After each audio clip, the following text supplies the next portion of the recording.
amigos, hola amigas. Continuamos esta serie de vídeos dirigidos a acercarnos a la historia de la Sociedad Teosófica en España, y hoy está con nosotros Herman Vermeulen, que es la persona que lidera el movimiento teosófico y la Sociedad Teosófica de Point Loma, cuya sede está en La Haya, en la denominada Casa Blavatsky. La teosofía se expresa de muchas formas, el movimiento teosófico se expresa de muchas formas, y se expresa también no solo a través de la Sociedad Teosófica Internacional con sede en Adyar, a la que pertenece la sección de la Sociedad Teosófica Española, sino a través también de esta Sociedad Teosófica de Point Loma.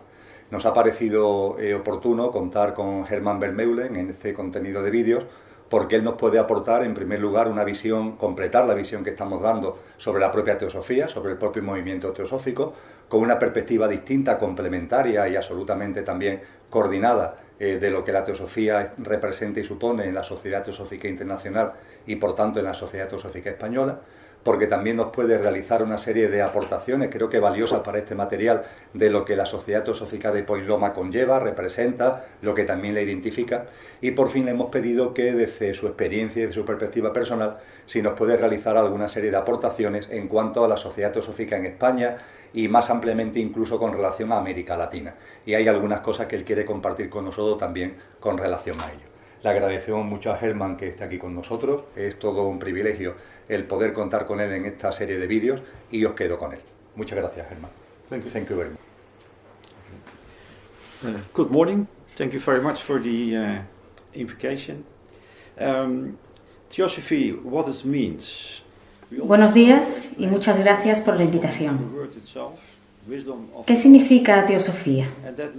Siempre tratamos de explicar la teosofía desde la misma palabra, sabiduría de Dios. Y eso significa que es una sabiduría universal.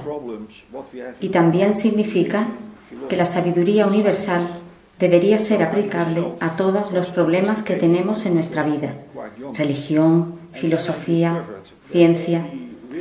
Yo mismo he investigado la teosofía desde muy joven y he descubierto que toda la sabiduría y también las respuestas a las preguntas de la vida están siempre disponibles desde el punto de vista de la teosofía.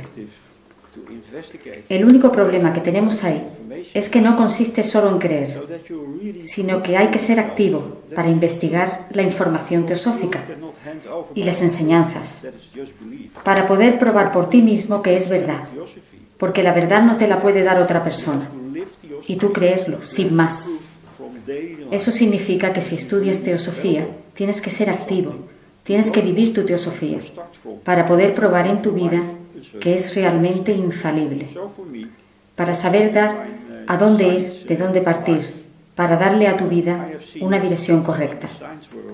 Así que para mí, y también en mi vida científica, he visto que también en el mundo científico la teosofía siempre da la respuesta completa. Bastante a menudo vemos que en la ciencia y en otras disciplinas que solo dan una parte de la respuesta, solo una limitada interpretación. Por eso, para mí, la teosofía, estudiada correctamente, da la respuesta a todas las preguntas que te puedes encontrar en la vida.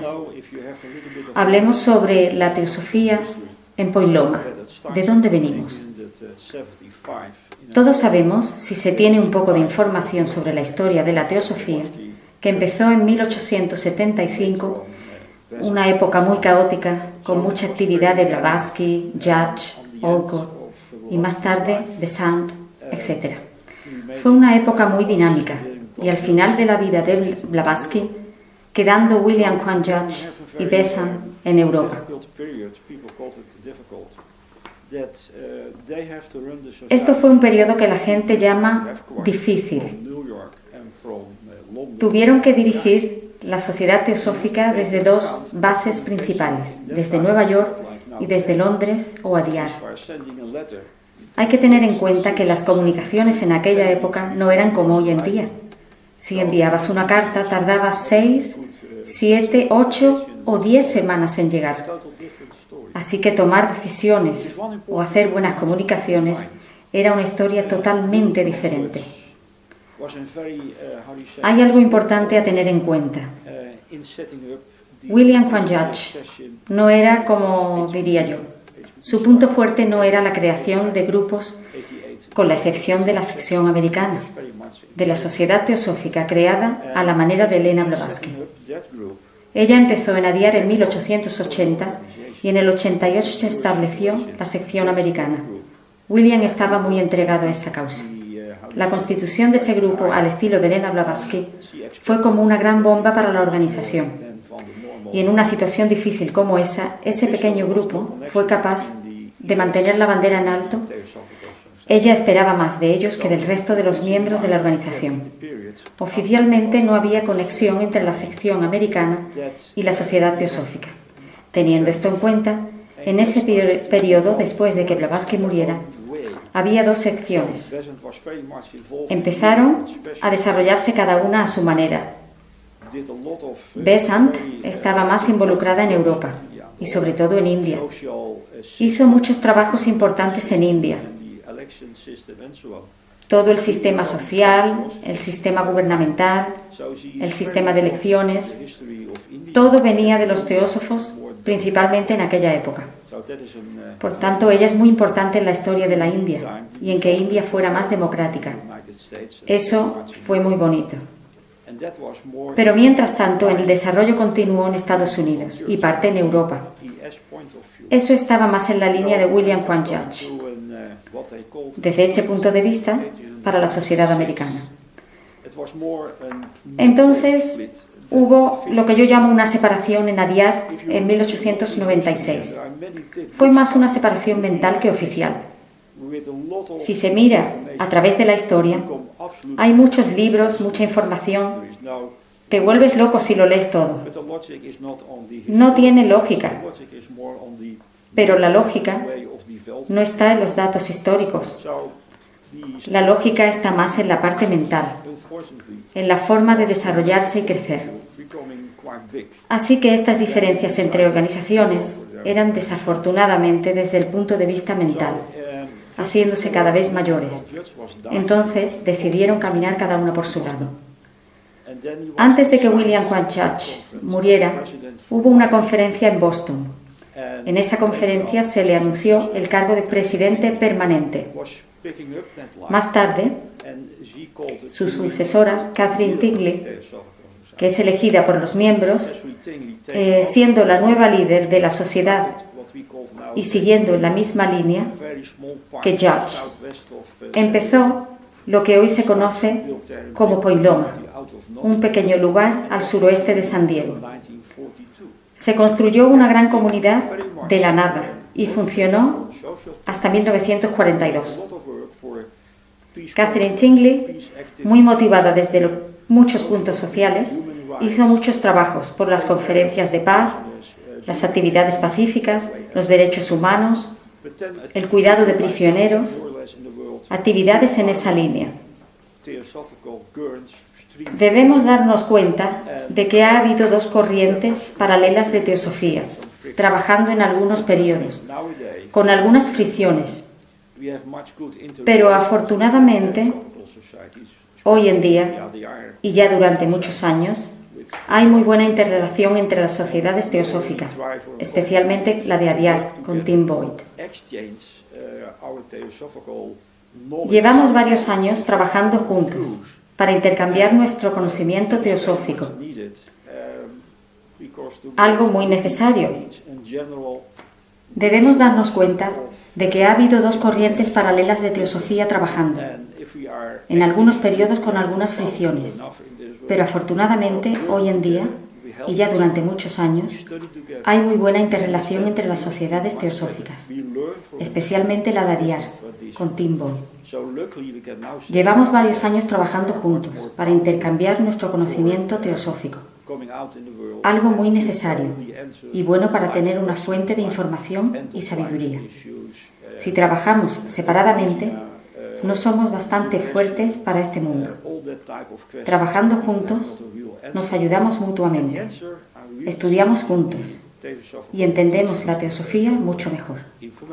Aprendemos unos de otros, de las diferentes tradiciones, mucho más poderosos para salir al mundo y dar todas las respuestas a todas las preguntas de la vida, a los asuntos que nos surgen, el final de la vida, la eutanasia, depresión, esa clase de preguntas para las que la gente no tiene respuestas. Y la respuesta está verdaderamente en las enseñanzas teosóficas, en la información teosófica. Vamos a hablar sobre momentos bastante difíciles, especialmente en los Países Bajos, y sobre la teosofía. Hablo de la Segunda Guerra Mundial, de aquella época.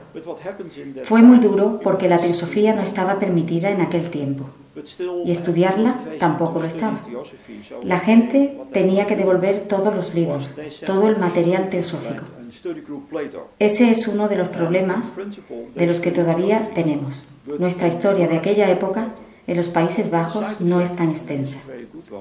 Lo que ocurrió en aquel periodo es que aunque la gente tenía que devolver todo el material, se conservaba la motivación para estudiar teosofía. Lo que hacían era formar grupos de estudio, como el grupo de estudios de Platón. Al principio, se estudiaba teosofía en los grupos de Platón. La consecuencia de esto es muy curiosa. En Holanda no hay un libro mejor sobre Platón que el resultado de aquellos grupos de estudio.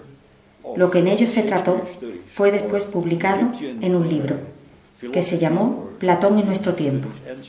Maravilloso si se ve la relación entre el griego original y las enseñanzas teosóficas. Es fantástico. Otro era el grupo de estudios de Shakespeare. Lo hicieron bajo el nombre de Estudios sobre Shakespeare, o Filosofía Egipcia, o Estudios Egipcios, pero todo encubierto, para que los alemanes no pudieran sospechar de lo que se trataba en aquellos grupos. Otra historia curiosa, y esta de un poco antes, es la relación entre España, Cuba y la Sociedad Teosófica de Point Loma. En Cuba está Bacardi, la famosa fábrica de ron. El dueño envió a su hijo Emilio a España para darle una mejor educación y para que se hiciera cargo de la fábrica cuando regresara a Cuba. Cuando Emilio llega a España, se pone en contacto con la francmasonería y también con los teósofos. Él estudiaba y cuando la guerra con América termina en 1906, volvió a Cuba. Empezó a reconstruir la fábrica de una manera más social y Catherine Tingley, de Point Loma, muy motivada para ayudar a la gente desde un sentido muy humano, enviaba ayuda a La Habana. Ella misma viajó hasta allí y una vez en la ciudad fue a ver al alcalde. Se pone en contacto con Emilio Bacardi y le dice: estoy aquí para ayudar y tengo mucho material, libros, etc. Dime, ¿qué puedo hacer? Y él solamente contesta: educar. Entonces ella establece una escuela, la escuela Raja Yoga. Tenemos mucho material histórico sobre ello. Creó esa escuela para los niños, ricos y pobres, sin diferencia, durante muchos años educando a niños de una manera teosófica. Catherine Tingley nunca enseñaba a los niños imponiendo las enseñanzas teosóficas, solo utilizando la práctica real, la hermandad, la ayuda a los demás. También durante las enseñanzas, los ejercicios, permitiendo diferentes puntos de vista. Fue muy importante y se ha llevado a cabo muchos años en Cuba. Catherine Tingley también llevó a niños a Cuba, de Cuba a Point Loma, para que pudieran tener una educación superior. Aquello fue muy exitoso y creó una curiosa relación entre España, La Habana, Point Loma y la Sociedad Teosófica. So that was quite successful, and it gives a nice connection. Spain, Havana, Point Loma society as well. Thank you.